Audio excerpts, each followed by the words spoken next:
pieces to things you didn't have time for us to start. Oh no, and every beginning seems to come to an end. One time I try, it falls apart again.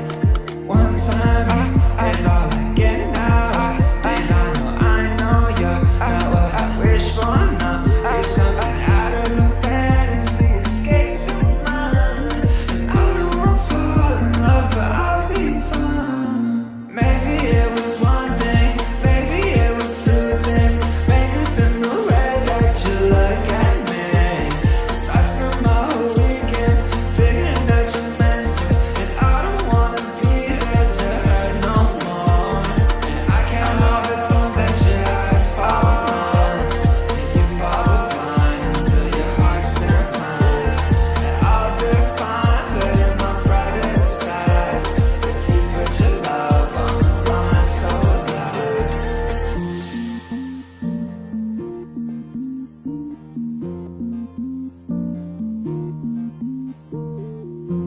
I'm scared of trying, I'm scared it might end. I hate the feeling when you're out of love. In love, in love, in love. When you're out of love. In love, in love, in love. I just hope you, I just hope you, I just hope you feel what I feel.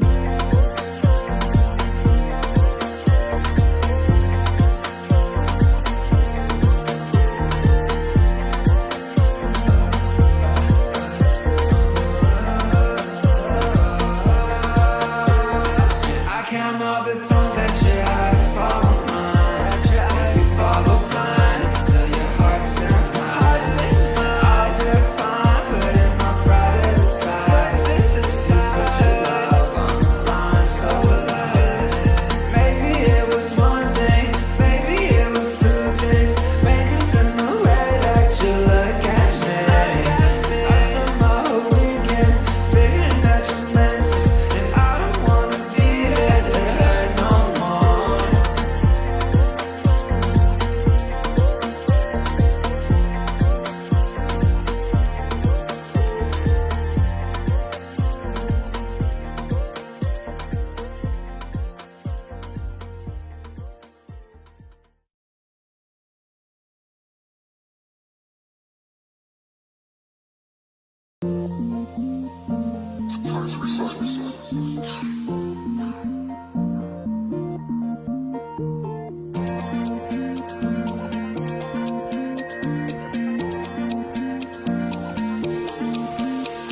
Skinny Asian counters, face fills up the mirror. That life is like a magazine, and I live in the fictions. And you compare so much to them, it's hard, I know.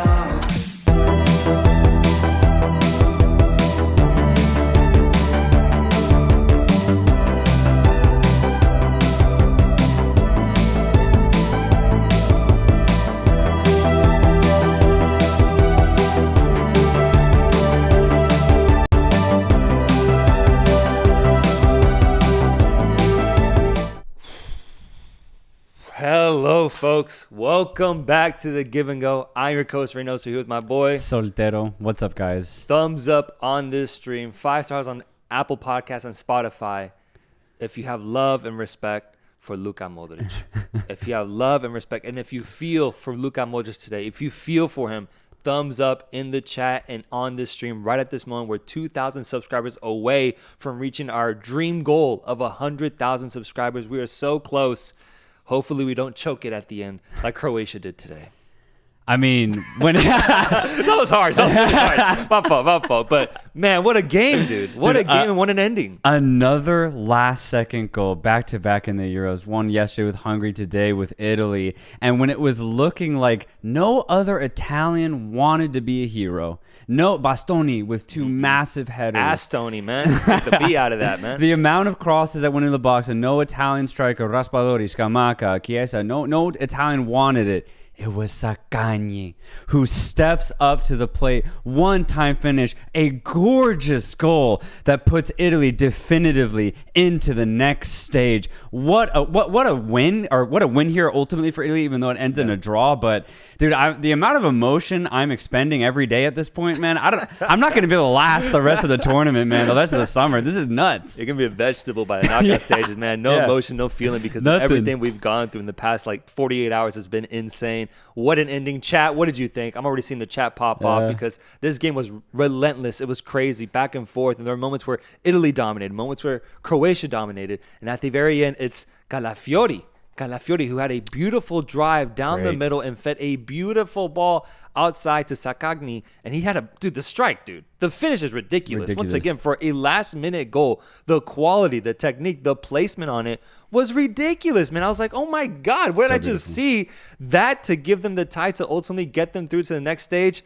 It's just crazy for Italy, man. It's crazy given their journey, given how Italians perceive this team, with how erratic they can be and their lack of offense. Ultimately, it's a banger of a goal that gets them the tie to go through. And on the flip side, it's Croatian despair, man. Croatian disappointment when for 30 minutes, you could say they thought they were going to get that qualification, especially after such a magical moment with Modric missing a penalty, Donnarumma coming up so big. And then minutes later, something you don't usually see in football, Modric gets his redemption, his second chance at redeeming himself after missing a penalty, and he capitalizes on it, and it's scenes, dude. And right then and there, you just thought, Modric is going to have his moment. This won't be his last game for Croatia. He won't go out with a missed penalty. He scored the game winner here. And then lastly, it ends with him, shots of him on the sideline, just looking so tearful, honestly, looking so sad, so disappointed, because that's the tough part of this. There's two sides to every coin, and the footballing gods gave us an amazing Italian moment, but on the flip side, a very depressing Croatian end. Yeah, the sequence where Modric gets his penalty save from Donnarumma, then 30 seconds later ends up smashing it into the back of the net was absolutely wild. I couldn't believe it. I really thought Croatia missed their one moment there to actually take the lead, but no, Modric said, I'm rewriting the script right here, right now. I'm not going down without a fight. Gets a goal, 1-0 to Croatia. But I will say, the last 20 minutes, Croatia were begging to be scored on, right? Let's be honest here. This is heartbreak for Croatia, 100%, especially since this last second. They just need to do one more defensive play, and they would have gone through. But the last 20 minutes, honestly, after they scored the goal to go up, they were getting stretched left and right. And the only reason why this game ended up tight was because Italy's offense is low-key ass. No, that's the only reason. 100%, bro. They were on the ropes for a while, those Croatians, man. So you knew that goal was coming. I just didn't know if it was actually going to happen because I don't trust this Italian offense. I still don't. Even if they're going into the knockout stages, I still don't trust this Italian offense. But they got the result, man. They got the result. And the chat looks like they went crazy watching it as well. What'd you think about 8 minutes being added and, just that last-minute game winner happening? Because we saw with Scotland, too. I think it was 10 minutes in that game because of the Varga injury. It's crazy how it's happening in the final moment, bro. The last minute is when we're getting the goal. Dude. Like, what would happen if they would have said 7 minutes instead? Right. What would have happened is they said 9 minutes yesterday, bro. Do these moments happen? Right, man. The script writers, bro. That's why I'm saying, like, the emotion that's just being put out on the pitch from the fans, the players. You could see how much it took out from both the Croatians and Italians once that final whistle blew. I mean, every person was in tears. They were just, the amount of emotion that was out on the pitch was ridiculous, dude. Yeah. So it's fun. I'm here for it. Love the Euros so far, man. Ozio Gonzalez says Italy are that horse meme that's elite defense and just non-existent offensively. Almost like the Ferrari that's like parked in like a janky ass garage type meme where it's like an amazing defense, but then offensively it just ain't there. Hus Jaber says Croatia back-to-back chokes felt like a not safe for work film. Choking on the job. I mean, I guess you could say that, bro. I guess, man. It's just so harsh, bro. It's so harsh. Mateo Pegasus says, chop, get the content out. We're trying, bro. We're trying. We got Copa America content coming as well. Chat, what did you guys think about this? Because this was just such a crazy game, such a crazy moment. Reynoso and Soltero, just put yourselves, scroll for producer, Rod. Reynoso and Soltero, just put yourselves as a Croatian player. Back-to-back games, last-minute goals conceded. That's true. Oh, yeah. They could have had 4 points in these games. Oh, yeah. No, yeah, those six out of both these games. If they don't concede those last minute goals. But this has been Croatia's problem all group stage, though. Their defense just isn't it. And they conceded 3 goals against Spain. I know Spain are very good, but Croatia were all over the place in that first game. To concede 2 to Albania too is just, it's not ideal. If you want to make a deep run, even quarterfinals, you can't be conceding the amount of goals Croatia are, and the way they're doing it too. They're just too open. They don't look up for it ultimately. So I think a draw is more than fair here. It's just nuts how we get it. And that's why I love football. You never know how a result is. 1-1, the scoreline itself explains nothing of what happened on the day. Nothing. Yeah, no, 100%. I want to pose a poll to the chat. What did you guys think? What do you guys think about Croatia? Is this the end of Croatia's run? Do we see somewhat of a decline here after the incredible run they've had in major tournaments, just overachieving or just living up to that potential that they have, playing so well as a team?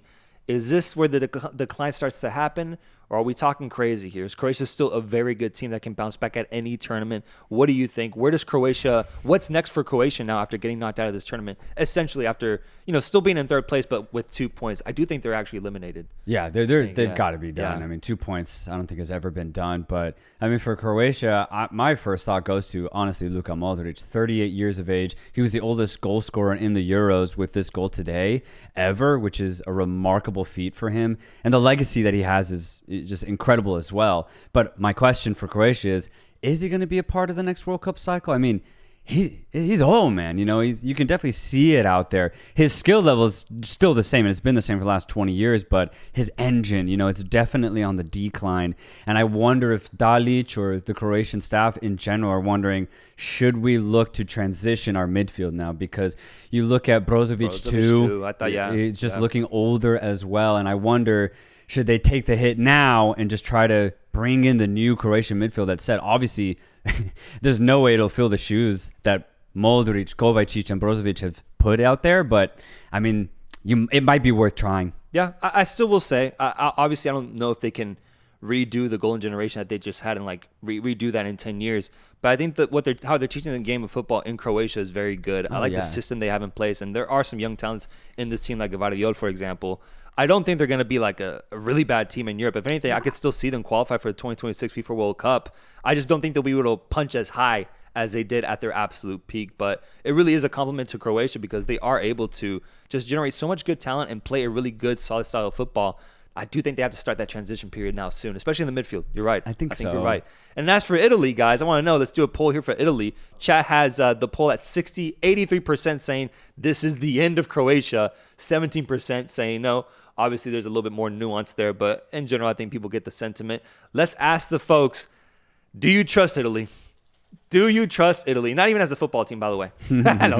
Do you trust Italy in this tournament to go past the round of 16, to actually make a deep run? Because this offense, man, this offense is not fun to watch, in my opinion. And it took them going up against a very shaky Croatian defense to finally break them after 96 minutes of football being played. I don't trust the offense, and so I don't think that they'll be able to get important results down the stretch in the knockout stages. So for me, I don't trust this Italian team, man. No, I'm with you. I'm right there with you. You can't trust them. Their offense just simply isn't good enough, and I think that was exemplified by Spalletti completely changing the starting front three for this game. All three were put on the bench for this match, so I think it shows. Italy in general don't really know where the goals are going to come from, and they can't rely on their natural goal scorers. So if you can't rely on that, then when you face a good team, there's just no hope for you. Yeah. Isaiah says no, they're getting eliminated by Switzerland. Is that who they're slated to face off against? I don't know. I was curious. I need to check real quick. If they play a good team in the round of 16, I have Italy losing. Yeah, let me see. Let me check real quick. They are playing against Switzerland. Really? They're playing Switzerland. Oh, that's going to be a banger. That's a good matchup. Let's do a poll for that. Italy versus Switzerland. Who wins? Italy versus Switzerland. Where do you guys stand? Obviously, I think right now, Switzerland looks like the far better, more formidable side, dude. There's so much more balance. Their defense is, just as good as Italy's, if not a little bit better. But where they shine is their offense. Yeah. They have so many players that can attack. Dan and Doy is having a really good tournament. I can't really highlight a single Italian attacker so far this tournament. I can't. Yeah. But there's several Swiss players that have started off really well. Braylon Bolo, who's just coming back from injury, also looks very up for it. You Abisher as well. And then you have Granit Xhaka commanding the midfield. I think Switzerland are definitely the better team. Switzerland all the way for me in that matchup. Yeah, I wonder how far can Italy's defense take them, because They keep it close. Donnarumma has a crazy knockout stage game. I do think they're a little bit more. I think they'll be actually more fitting for knockout stage games than group stage games because of the way their team is built. If they can keep results just really tight the entire time and then get a goal on the counter or anything, then they could get pretty deep in this tournament. I think that's the only saving grace for this Italian team. I would say Switzerland right now, based off of performance, though, 100%. Yeah. Switzerland at 57%, says the chat. Italy at 40%. I think that's pretty fair. 60-40 split right there. But yeah, it's looking fun, man. It's looking fun. I cannot wait for the knockout stages, bro. Yeah. I can't wait. I literally can't wait. That's going to be such a good game. And honestly, there is a point to be made. I like that. Italy will be better for the knockout stage because you think of players like, for example, Calafiori, who's already balling, Bastoni as well, and then up top, Chiesa and Scamacca. We've seen for Juventus and Atalanta this season, when they get into that knockout stages, they raise their level of play. And that might just be enough if the defense can keep a game tight. That's what I'm saying, yeah. So I think that Switzerland-Italy match will be really close, but that's one of the tougher ones to predict, honestly, going into the knockout stages. So Italy ends up going through. Croatia, sadness, depression. Let's look at some super chats here from the folks of the Give and Go. Make sure to thumbs up the stream right now. Ooh, we got a good amount of super chats. Let's see what the folks are saying. Jay Patel, our boy, says, banger after banger this summer, and I mean from the Give and Go. Epa. Hey, thank you, Jay. The Euros and Copa America helps. I got to say, Gvardiol wasn't the same as his World Cup form. What do you think about Gvardiol in this tournament? And I actually agree.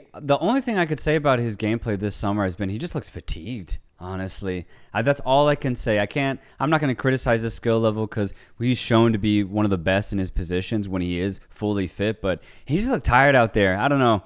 And I don't know if I want to criticize that because maybe he's just had a really long season and he just wasn't up for it ultimately. But I could say that about a lot of the Croatian players. They just look tired in this tournament. So, yeah. Yeah, man, what was that first half about, bro? Yeah, They didn't go out with any effort or energy, man. Yeah. The Hitman says Croatia was always overrated. Finally caught up with them. Now back to the wilderness they go. Okay, so the Hitman's a Croatia hater, and he's been waiting for this moment. Thing is, he's probably been waiting for like 10 years now, man. Because the last time they're disappointed like this, bro, the last time was the 2014 World Cup when Mexico was in a group with them, and they ended up getting grouped. Croatia ended up getting grouped. Yeah. So that man's been waiting 10 years to send that super chat. They do always have a weird knack of performing poorly at the Euros, though. That is true. Croatia, for some reason, do not do well at Euros. But in general, if you really do think about it, 2 points is all Croatia could muster at this tournament. Pretty disappointing. Yeah. That Albania match, they should have gotten 3 out of that one. Yeah. They should have gotten 3. What else we got here, producer bud? We got, scroll down for me. Right there. George Gonzalez says, great content, guys. Keep it up. Thank you so much, my friend. Thank you, George. Ghostface Kwan says, Calafiori is an absolute baller. His work rate is second to none and has been arguably the best Italian player aside from Donnarumma. Very unfortunate that he will miss the round 16 game. He's missing the round 16 game? I guess so. 2 yellow cards, yeah. You're right. Yeah, he's going to miss. And that's a massive miss, which only ups Switzerland's chances here. Wow. Who do you think steps up in his place? Bastoni and who? I don't know. I'll have to look at the Italian lineup. Yeah, but damn, that's tough. Yeah. That is tough. The Hitman says back to the drawing board. They will go back to the winners for a long time, doubling down on his Croatian. Hey, my God. Diego Garcia says, I trust Italy making me a good pizza is how he ultimately trusts this Italian team. That's a good way to trust him. I do too. Let's flip on over to the second match of the day that was happening at the same time. Spain versus Albania. Spain winning this game 1-0, and obviously we weren't really watching it because our eyes were focused on the Italy-Croatian match, but we can talk a little bit about just Spain overall in this tournament and Albania's run in this tournament as well, with Ferran Torres getting the goal in this game, the lone goal in this match, and Spain taking care of business with the B team in this match, whereas Albania was looking to get a victory to maybe do something, getting into the second place or third place spot, but they end up falling short. What's the takeaway on Albania's Euros? Because obviously they had a really good European qualification campaign, but we pose the question, what does that really mean in the grand scope of European football, especially given the fact that they were put in the group of death? They end up falling short, but is that harsh on them? Are they looking towards the 2026 FIFA World Cup instead? What's the takeaway for Albania? Oh, this is just a really good experience for Albania. And their performance here is exactly what I expected. They had a really good qualification, and I had them performing way better than they did in 2016. And they obviously did. I mean, they had some of the most entertaining matches here. And you have to consider that they've played Spain, Italy, and Croatia. That's the problem. Albania were screwed from the start. There was no way they were getting out of this group, but it's not on them. They just simply aren't there yet. But what they've showed us, what they've showed the world, is that Albania is on a rise. They have some really good footballers, and I really like the chemistry that they had. And honestly, even in this game against Spain, yes, it was their B team, but they were able to craft a couple of chances in that second half. And I think that just really shows the fight that Albania have had all tournament long. I've loved their performances. This was always going to be a tough group, but they should keep their heads up high and definitely look to qualify for 2026. Yes, dude. Albania actually ended the group with a better goal differential than Croatia. So pretty good from them. I agree. And they were entertaining. I agree with you, the Hitman. They were entertaining too. So I think for me, and I said in the preview too, for them, it's all about 2026. Can they get into that World Cup qualification from Europe? I would love to see it because they definitely do have this entertaining, passionate fan base right behind them. I want to see if they can do it. They play good football, and they were put in a really tough group. And like you mentioned, it was already set before it even happened. Should be proud of the performance though, regardless. And I'm excited to see what they do in the next 2 years. On the flip side, Spain ends up being the first team in this tournament to get all 9 points in their group. They continue their campaign for potential title favorites of this tournament, winning a game with their B team. The question that I have for you and for the chat, how far will this Spanish team go in the Euros? How far will they go? Yeah. Because the sky's the limit for this team, and honestly, they might be the title favorites. Yeah, I think based off of group stage performances, they are the favorites to lift the Euros at the end of this summer. But, I mean, I just love it. I love that they've been able to remain perfect. It's a perfect indicator that they are title favorites, and you can just see it on the pitch. They look incredible, especially with their A team in those first two matches. It's going to be a banger for whoever is able to go up against them, and that's going to be Germany in the quarterfinals. Hopefully, if both can get through the round of 16, but my goodness, that's going to be. I think the winner of that goes on to lift the whole thing. I keep going back and forth. I think I'm going to side with Spain if they face off against Germany. Okay. I think I'm going to side with Spain, man, because dude, what we saw today, they're so deep. They are so deep, man. It's ridiculous. We have a poll here that I think is missing the quarterfinal. So I'm assuming some people. All right, that's fine. Yeah, we would redo it. Put the quarterfinal in there. Or just let me know in the chat, guys. What do you guys think? I feel like one of the poor, higher ranked teams in the group stage will win the Euros, says Leo. That can't happen. That would be cool. Yeah. You don't got to do no poll, right? We're good. Spain most likely plays Germany in the quarterfinals because they will face Germany. That's the thing. They could end their journey in the quarterfinals or they could lift it. That's the story for Spain. Yeah, and that's the crazy part about this bracket. It just sucks circumstantially that Spain and Germany face each other in the quarters, but I really do think the winner of that will go on to win it. Yeah. I just don't really see any other team reaching quite the heights that these two teams have reached so far. Got a random question because I was thinking about this while I was checking in on Spain. They're so deep, man. They're so deep, and their starting midfield right now is Fabian Ruiz, Pedri, and Rodri. If Gavi is healthy, does he get into that? I would say no. Because for a while, he was starting for him. Yeah, but I think Fabian Ruiz specifically has really put himself in that position to be the starter for Spain, specifically this last year. That's why I would put him. But it's also tough to say because Gavi got so injured early in this last season. So we haven't seen Gavi play football for a long time. I think that's kind of the reasoning. Maybe if Gavi had played all season long, it'd be a different story. It's just tough to tell. I agree. I think it's shifted now. I think Fabian Ruiz, Pedri, Rodri is such a good midfield. I would just keep it like that. Yeah. Let's do daily awards real quick. Let's just go over it. Goal of the day. Is that the Italy game tying goal? Oh, yeah. Yeah? Dude, what a banger, I think man. easily, man. Torres actually had a nice finish in the Spain game, but Zaccagni's goal was sublime. Yeah, and it would have been Modric's.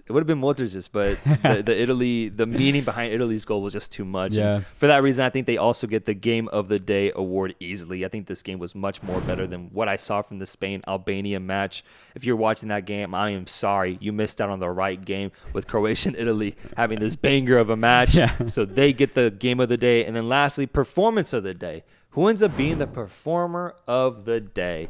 Best player on the pitch between Croatia and Italy. Who is it, man? This one's interesting. This one's interesting, man. I mean, Donnarumma had some ridiculous saves, man. Seriously. The shot stopping of Gigi it is something to see for sure. But you think of Zaccagni's impact. I said at the very beginning, who other Italian was going to step up to score? Nobody. They had tried all game long, but it was Sakani who actually came up big. So I think just because of that fact, I have to give it to Sakani. I have to. Quality on the goal is crazy, man. Yeah. I just can't get over that. Sakagni, I'm seeing Calafiori getting shots, and then Donnarumma as well. I'm cool for Donnarumma because he kept him in this match. And, bro, the way he got so mad after Modric scored that goal, I mean, I felt it, bro, because he saved a penalty. And then literally a minute later, he concedes because the defense just let off and Modric pounced on it. Oh, he was so mad. But he was putting in an incredible performance. I'm down for any Italian player, basically, between Donnarumma, Calafiori, and Sakagni. Yeah. All right, last thing we'll do is match previews for tomorrow. Let's preview the games happening tomorrow in the Euros. We finally have 2 groups deciding their fates tomorrow instead of 1. The first games being at the same time as Group D action. Yeah, it's Group D. Group D action. And so we have France facing off against Poland and the Netherlands facing off against Austria at the same time. Which is the game to watch here? Oh, I got to be the Netherlands-Austria game. Yeah. Winner will take second place. So in that match specifically, I actually have Austria pulling off the win. Netherlands have played some decent football, so have Austria, though. And I think this game will be the tell onto which team is actually better. And right now, I have Austria as the better team. Yeah, this is interesting, man. And folks, let me know in the chat. What do you think about the Netherlands versus Austria? We're going to get some good games tomorrow. Yeah. Austria, if they win this match, they look really good going into that knockout stage. Yeah. And the Netherlands winning this game, depending on goal differential, could end up topping the group and launching their title campaign as well. So this could be a very meaningful game for both sides. Do they draw? Do they win? It looks like the chat has Netherlands winning this at 55%, Austria at 27%, and a draw at 20%. Casper Anderson says, I think Netherlands are underrated. They could be. I agree. So many people are so critical of their offense, but yes, they haven't been great in front of goal, but their chance creation, I thought, has been excellent this tournament. I agree. They're a bit underrated. I don't know why people like griping at their offense. And folks, we have France facing off against Poland. Poland basically already eliminated out of this tournament, and France just looking to hold on to that second place spot or get first as well. I mean, the best thing we can hope for here is just a good France result so there's no drama and no having to rely on third place. France better score several goals in this game. I'm a little tired of the slow start for France so far. 0-0 in the last game I thought was honestly a little unacceptable considering the players that they have at disposal. So I need to see France get 2-3 goals in this match. Poland, they've been great though. So congrats to Poland for having a fun tournament even though they were the first team out. But no, I need to see France go off here. Yeah, France needs to go off. Come on. They faced Poland at the World Cup. They went off there. They're here now at the Euros. They got to go do the same thing again, bro. Yeah, again. come on. And if Mbappe can play, you got to play him. Get those minutes. Get him fresh. Get his moments. Get that whole Euros curse he's got going on out of the way. Get it out of the way. Just take care of everything. Take care of everything. Get a win. Go into the round of 16. Because if they don't, then that might be what ultimately does it for me in this French team, bro. And I'll finally leave the French army and go join a different side because I need to see a good performance. I agree with you. It looks like the chat agrees. France at 81%, Poland at 10%, draw at 9%. Then the last set of matches is Denmark versus Serbia, England versus Slovenia. This is going to be fun because anytime England plays, it's drama, and it starts off against Slovenia. Do they ball out in this match? First thing I'm going to look at is that starting lineup, man. What changes is Southgate going to make? Because every single opponent on the planet is saying what changes should be made. And I love it, too, because changes have to be made. And not only along with those changes, but I need to see a mentality shift for this England squad, bro. I need to see them come out and just take it to Slovenia. Slovenia have had a great tournament. Do not get me wrong, but this is England we're talking about. They have some of the best players in the world. They need to finally prove that. Damn, they need to shake off all that pressure, all that. It looks like it's getting to them. It really does. So they need to ball out to just show themselves like, guys, we're English. We're some of the best players in the world. Let's like forget about this media pressure. Let's forget about lineups. Let's forget about Southgate and just play football going into the round of 16. Meanwhile, Slovenia might want to do something. They should try. They should try. Man, they've gotten so close, and they've had some really good, gritty performances in their first 2 matches. And, you know, what better time maybe than to take advantage of a unclear English side. So low-key, Slovenia should think of themselves highly going into this match. It won't be easy, though. They can make any game annoying, dude. Them and Slovakia, I think, are very similar. Like, they can make any game annoying, and you have an English side here that's vulnerable and that could be taken advantage of, bro. You just keep it tight. You get another draw, I mean, at the very least, that gives you a shot in third place, and you add more pressure to the English narrative. It could get crazy, bro. Yeah. It could get crazy. We have England winning this game at 52% in the chat, Slovenia at 23%, draw at 24%. And then the final game of the day is Denmark versus Serbia. Denmark in second place with 2 points, Serbia in fourth place with 1 point. Winner gets in. Winner gets in. It's that simple. I need to see both teams go at it. We've kind of had a bit of stalemates for large portions of the games in the same scenarios, right? Scotland, Hungary, and even today, Italy, Croatia. I would love it if these two teams kind of do the opposite and just from the get-go, try to get the goals. Just get on the board early. Both teams have shown to be able to score a little bit at this tournament, but I don't know. I don't know if it's actually going to pull through for both of these sides. There's questions on both sides. There's talent on both sides. They just need to show it finally. This is the match to do it in. This is the match to do it. The chat has Denmark winning at 60%, Serbia at 22%, draw at 15%. This group is going to be interesting because of things like what Eddie Fifi is saying. Let's just say, what if England fold tomorrow? What if they lose? That'd be crazy, man. That would be madness, man. That would be madness. I don't think they will, but that would be madness. Scroll up for me, Producer Rudd. We got a few more super chats. I want to acknowledge Producer Rudd. Producer Rudd, Producer Rudd. Can you hear me, Producer Rudd? Producer Rudd. We got a few more super chats. Please, Producer Rudd. Producer Rudd, Producer Rudd.